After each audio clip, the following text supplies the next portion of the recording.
Hi, we're talking about Your Money Matters on NDTV Profit, and my name is Alex Matthew. We're going to talk about mid-cap and small-cap mutual funds today because there's so much chatter about how the broader end of the equity market has performed over the last 5 months in this sell-off that the Indian equity market has had to bear. And that has undoubtedly had a bearing on your portfolios as well. Some of you would have invested predominantly in small cap equity mutual funds based on the data that we've been seeing. Hopefully that isn't the case. Hopefully you've got a diversified portfolio. But if you've been a little more aggressive and you've got a longer term time horizon, then you might just have allocated more money towards the small and mid cap space. How do you correct some of these imbalances? We'll talk about that as well as certain data points that have emerged about the allocation that fund managers themselves are doing in the small and mid-cap space. Joining me to talk about this is Hemant Rustagi, who is the Chief Executive Officer of Wiseinvest Private Limited. Hemant, thanks as always for taking the time and pleasure speaking with you. Let me start by asking about what you think of the performance of actively managed mid-cap and small-cap funds in the drawdown that we've seen across the board since September end, October start. They've largely managed to do better than the benchmark, and I think that has to do with what we're talking about today, which is allocation. They've reduced it towards small and mid cap respectively. Yes, Alex, I mean, since we're talking about primarily the mid and small cap fund, I mean, these are two obviously two of the segment of the market which are more volatile than the large cap. So obviously, whenever we've seen the downturn, the kind of downturn we've seen in the markets, obviously the focus has been more on the performance of these two segments. And obviously, if you see the performance, the returns are in the negative territory. But as you rightly mentioned, I think many of these funds have been able to outperform because a fund manager is basically a good fund manager is required to outperform both in the rising market as well as the falling market. Obviously, then the focus is on making sure that the fall in their fund in terms of negative NAV is less than what has the fall being in the index. So you are right in the sense that I do see some change in the allocation, Alex, there. But I think if you see the mid cap, if you see September data last year, and if you see February end data of let's say I've looked at around 14, 15 funds, the exposure to the mid cap is in the range of 65 to 68%, and which was the case even earlier. In fact, the exposure they have to mid cap, the small cap, and the large cap is more or less in the same band. But I think what has happened is, since specifically we have to talk about mid cap, and then I'll come to small cap, is that many of the fund managers have been doing two things. One is some of them have increased their cash level significantly. Obviously, that has worked in their favor. Some of them have made changes, even though they have maintained the allocation to the segment. But I think the portfolio mix has changed in terms of wherever they felt that some of the stocks are very aggressive in terms of valuations or even otherwise, they have kind of reduced the exposure or they've exited from there, and they have kind of ensured that the fall in the NAV is lower than the index. Similarly, in the small cap, also some of the fund managers have rebalanced the allocation, but more or less I can still see funds which are still maintaining 85, 87, 90% in the small cap, and they have been able to outperform the index. So I think important thing is that when these funds were doing well, how much risk were they taking? Look, it's very easy for a fund manager to perform well when the markets are going up, but I think it's important to see how much risk a fund manager is taking in creating that alpha. So many of these funds were able to do that, and I think that is what is also reflecting in the way these funds are performing during the downturn. Okay. Now, despite the fact that we're talking about a relative outperformance of the benchmark, and here, Hemant, I've just as an illustration taken the top 5 mutual fund schemes in each category based on assets under management. And just to drive home the point, I'm not saying that these are the best performing funds, but this is simply for the purposes of illustration. We're still talking about significant drawdowns even for the best performing, in which case we're talking about Axis Small Cap Fund in the small cap category, which is the fifth largest in terms of assets under management. It has fallen 19%, whereas the benchmark has fallen 26% since the start of October. And for the mid-cap category, we're talking about a HDFC Mid-Cap Opportunities Fund, which has fallen 16.6%. And you're talking about the mid-cap category that has fallen, or the benchmark that has fallen about 20.6% in that time frame. So we're still talking about investors that have lost a significant amount of value. If you were to comment on the individual strategies of portfolio building that some of these schemes employ, what has worked and what has not worked? Well, I think, like I mentioned, some of these funds, as I mentioned to you, that, for example, if I can take the name Motilal Oswal Midcap, yeah, it took concentrated bets focused on new age companies, and also on some of the emerging sectors like EMS, and the fund did very well. But if you see now, the cash level has gone up to almost 21%.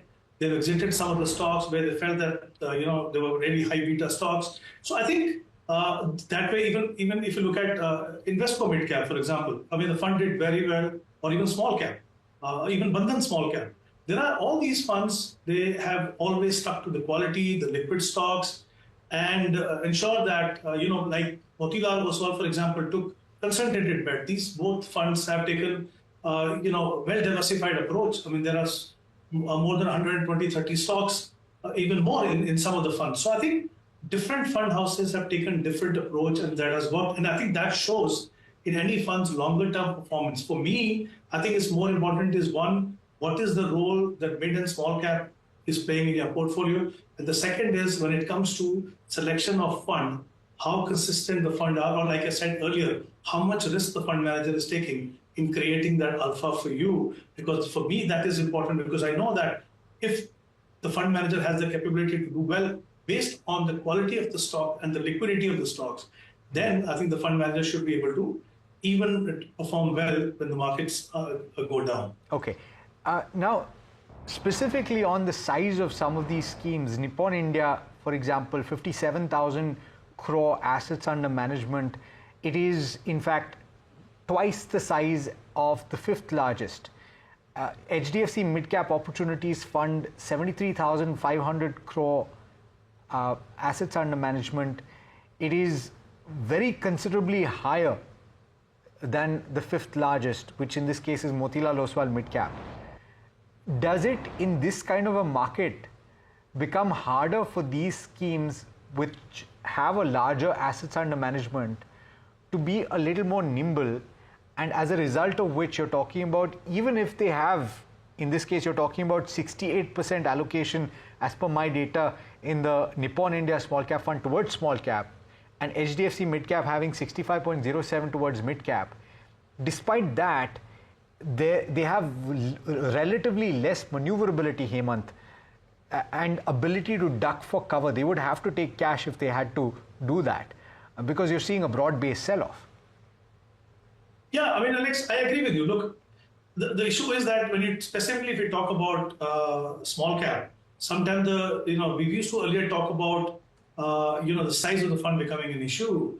But I think there are some of the funds that have shown, like you talked about Nippon Fund and the HDFC Fund, that even with a much larger corpus, these guys have shown that it is possible for them to manage it well. I mean, even on the upside, these funds did pretty well, and even now, if you see that, they have done well. So, see, for a fund of that size, it becomes very, very difficult to increase the cash level, because then you're exiting, and then you're putting more pressure on the segment, and then one of the key factors specifically for the small cap is how liquid the stocks are.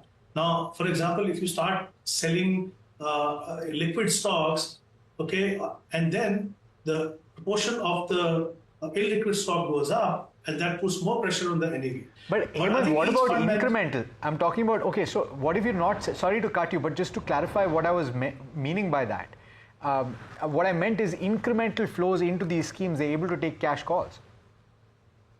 Yeah, they can. They can. Yeah, true. But again, it depends on, look, if you're talking about the kind of corpus these guys have and the SIP inflows that will be there, I mean, if you see most of these funds have been getting money through SIPs. Of course, they have been like even the lump sum money, but the proportion is not that high that can really help them increase the cash levels. So I think it's the question of their ability to manage the portfolio in such a manner that it works in both kind of markets. I think that has been the key. Okay, so I want to specifically talk about what now, Hemant, because I know a lot of people have, as I said at the start, allocated money towards small and mid cap, possibly in the schemes that we've discussed already, and they're seeing gashes in their portfolio, understandably, because the entire market has witnessed that.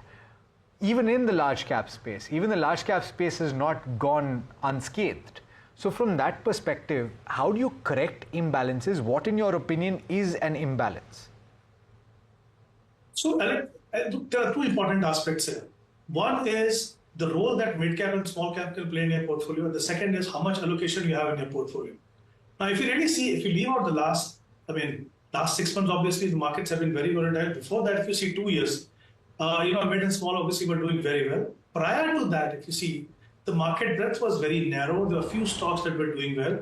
Only the large caps were doing well. And I can tell you from my experience and my dealing with the clients and investors that most of the portfolios were large cap heavy. There was hardly any exposure in mid and small. So obviously what happened when the market became broad-based, the market started doing well, the allocation to mid and small cap increased. Now, we can't work on the assumption that everyone who is investing in these two segments is investing for the short term or is becoming very aggressive. I think you need to look at it in relative term as to what was the portfolio size earlier and how much money has been added to small and mid cap. So I think anyone, for example, anyone who's investing for, let's say, 15, 20 years for the retirement and has 10, 15% exposure to small cap and maybe another 15, 20% in mid cap. After all, we are talking about collectively the 400 companies out of the top 500 companies. So I think I believe that there is nothing wrong with the segment. The important aspect is how much exposure you have and how you have exposure. That's why I always recommend that for many investors who may find rebalancing difficult, there are some categories like multi-cap, which will have to necessarily invest 25% each in all three. So what happens is, irrespective of market condition, you're still maintaining that. So I think there is a way in which investors can, despite the fact that a fund manager is managing your money, control how much money should go into this. Second thing is, anyone who invested in these two segments, specifically if you talk about small cap, thinking that this is a good time to make money, definitely this is the time for them to rebalance if they've not done that already. But otherwise, as long as you have clarity in terms of your time horizon, you are investing in a disciplined way. Alex, I think we'll all agree that in the last 6 months, if somebody has been investing through SIP and is invested in a good quality fund, this has been a great time for them to bring their average cost down. Yeah. Prior to that, every single investment was going at a higher NAV. I think it all depends on each investor's portfolio composition. Yeah. I'm glad that you pointed that out, because that ultimately is the goal of the SIP, to reduce the unit cost of whatever you're investing in. And these are great opportunities, as you've pointed out. So based on the illustration that you gave, 40% allocation in an aggressive portfolio towards mid and small cap is okay. It's not too bad. But having said that, a lot of people end up, Hemant, chasing the winners in any given period of time, as a result of which sometimes they will have multiple mid-cap, multiple small-cap schemes in their portfolio, and they run the risk, therefore, of duplication of holding. Because ultimately, there are only so many stocks that mutual fund schemes can invest in. I'm just wondering whether this is a time to also consolidate into a scheme that you would favor or want to favor. How do you go about doing that? In your opinion, is one scheme per category enough to hold? Well, I think usually I would say yes. I mean, look, there are two questions that always is asked. How many funds should one investor have? Now, within category, how many funds I should have? The point is, when you look at the number of funds, obviously it all depends on different goals of yours. We're not talking about entire portfolio being in 4 or 5 funds. But if someone is investing for the long term, for example, for child education, for retirement, or any goal which is long term, and you're investing in equity, look, I always believe that you need to have the right kind of exposure to all 3 segments. Now, there are different categories that you can look at, as you rightly mentioned. The chances of overlap are very much there in large cap and the mid cap, because the universe is such that the top 100 companies are large cap, next 150 are mid cap. Small cap will obviously have minimum 250 stocks, and some of them may even have stocks from the micro cap. So I think the universe is larger, wider there as compared to this. So I think the approach also is different of fund manager. Like I said, some are taking concentrated bet, some are going more for illiquid stocks, some are going more for liquid stock. Yes, ideally speaking, one category from one fund from one category, maybe from different fund houses, ensuring that you are getting advantage of different investment philosophy should be fine. So I think broadly it depends, but also it depends, Alex, on what is the size of your portfolio. Yeah. If someone has been investing for last 20, 25 years, 15 years, the corpus is much larger. Yeah. Okay. In all probability, you may end up having more than one in one category. Yeah, because otherwise you're running the risk of concentration in one particular scheme. But just the last point that I want you to make, Hemant, is of course you will have schemes that you like. I'm not asking you to make a recommendation, but based on the metrics that you pay attention to, what schemes, in your opinion, should an individual shortlist right now to look at in both of these categories?